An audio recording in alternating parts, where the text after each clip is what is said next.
donc il y a chez Magis il y a une culture très forte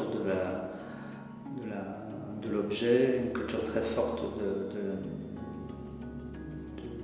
de la palette technique globale. Et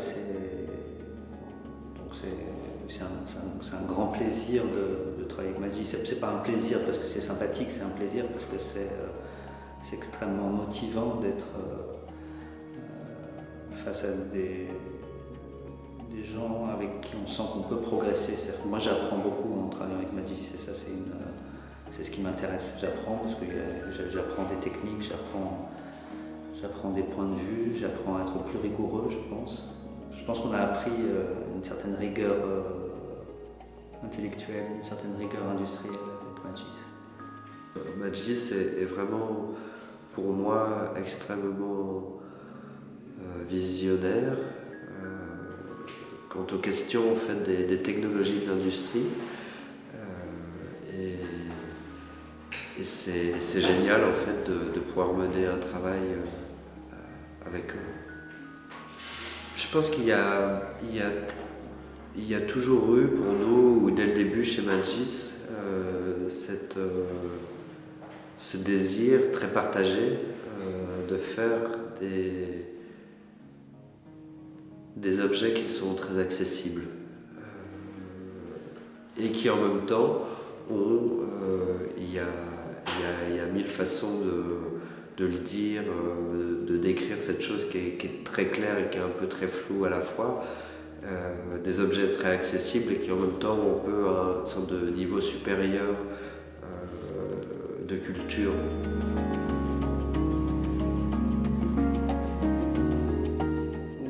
Nous sommes passionnés par cette discipline et Magis est passionné. Donc la situation de la collaboration avec Magis, c'est vraiment quelque chose de très passionnel, avec une vraie tension. C'est pas une passion molle. Ce côté cette théâtralité, ce romantisme italien de la passion qui rend le développement, le travail très fort. Magis est peut-être un peu plus jeune et elle a juste aussi comme ça cette grande impétuosité, une fougue, une façon d'envisager les choses avec beaucoup d'énergie qui est très particulière. Magis n'appartient pas à une histoire qui est figée, à une construction figée, à un marché qui est là. Il y a cette façon d'avancer, de se construire qui est vraiment belle.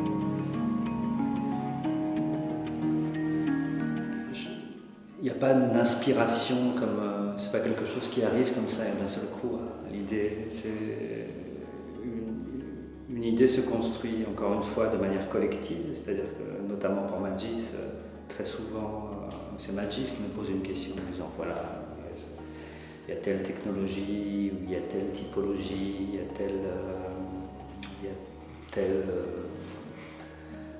telle situation d'entreprise à côté de chez nous qui est intéressante, est-ce que vous voudriez venir voir? Et donc là on rencontre des gens, on rencontre des échantillons, des techniques qui nous font réfléchir. Le projet il vient d'un détail, il vient d'une façon de transformer la matière ou d'une fonction dont on a envie. Et il grandit, et il est juste en permanence mis dans une grille de lecture où on essaie d'être très rigoureux.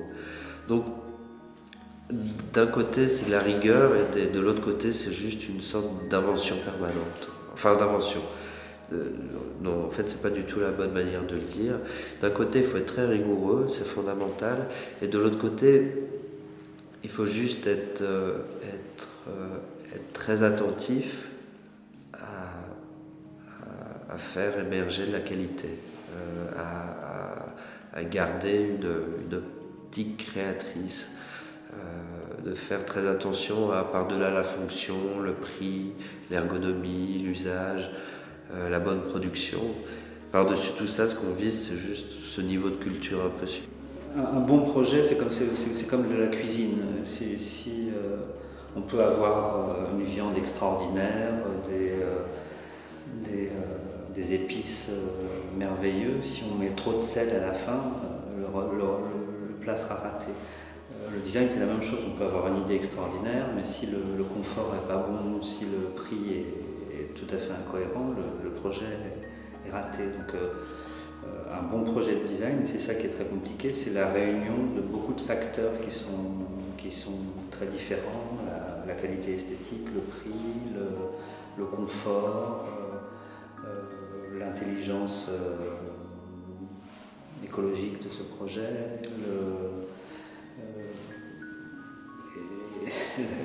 l'adéquation de cette typologie avec la vie, parce qu'effectivement c'est une discipline qui est liée à l'usage, donc c'est beaucoup de facteurs très divers. Ronan et moi, on travaille tout le temps en équipe, c'est clair et net, il n'y a pas de séparation des projets. D'un côté c'est une collaboration, et de l'autre côté c'est une sorte de confrontation permanente. Donc d'une certaine manière, on peut voir la collaboration comme étant une forme d'énergie créative et une forme de contestation permanente comme étant peut-être ce qui est plus l'enjeu de la rigueur, de savoir quand est-ce qu'on fait les choses d'une manière juste ou pas. Il n'y a pas de différence entre design et style. Le style, à dire vrai, est fondamental pour le design, mais le fait étant que le mot style est mal utilisé. Ce qui est fondamental pour le design, la première chose, c'est le langage. C'est qu'est-ce qui est vu, et comment ça, en fait, intervient en fait sur notre cerveau, sur la manière dont on navigue les choses. Et d'une certaine manière, là est le style. Mais le style, c'est un terme, je pense, qui est beaucoup emprunté à la mode. Et c'est vrai que souvent dans la mode, il y a moins en fait cette façon d'associer très précisément la forme et la fonction à la méthode de production. Et dans le design, c'est très très souvent là qu'est la question. C'est comment est-ce qu'on relie tout ça ensemble, et finalement, c'est ça le style du design. S'il y avait un style Magis, c'est juste de construire au minimum. Donc, souvent, c'est cette histoire de question entre design et style, c'est une question c'est comme quand on parle de striptease ou quelque chose comme ça, tout le monde s'en va en courant en disant « Oh non, non, non, c'est pas du style, c'est du design. » Mais à dire vrai, tout est là, tout est dans le langage, tout est dans ce qu'on voit.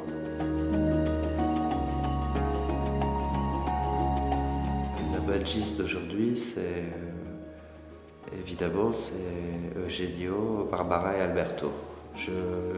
Et puis évidemment après, il y a tous les autres. Mais Eugenio, Barbara et Alberto sont ceux qui doivent porter le drapeau, ceux qui doivent prendre les décisions. Et Magis, c'est une grande histoire humaine. Donc c'est pour ça que je parle de personnes. Et je pense que ce sera toujours une grande histoire humaine. La Magis évolue, elle grandit probablement, mais pour moi elle reste la même, c'est-à-dire, et c'est la seule chose encore une fois qui me paraît, Magis est à la recherche d'une entreprise passionnée qui cherche qui est à la fois moderne et modeste.